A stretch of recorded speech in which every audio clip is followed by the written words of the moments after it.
El primer premi el lliurarà Pilar Santos Peñalver, coorganitzadora d'aquests guardons, sempre atenta si la conegueu bé a tots els detalls i que ens il·lumina contínuament amb una força que sols pot vindre de la sensibilitat i de l'amor. I d'aquesta fragilitat de persona que veiem, realment naix la força.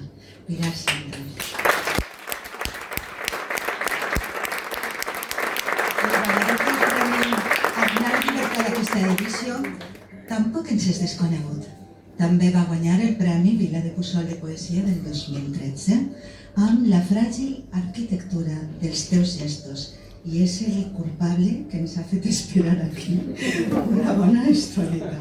Bé, ell ve de Catalunya, on treballa com a professor, però la seva terreta realment és l'Alcúdia de Crespins, guanyador dels Premis de Canals, de l'Alcúdia, de Castelló de la Ribera i del prestigiós Premi Maria Mercè Marçal, entre d'altres.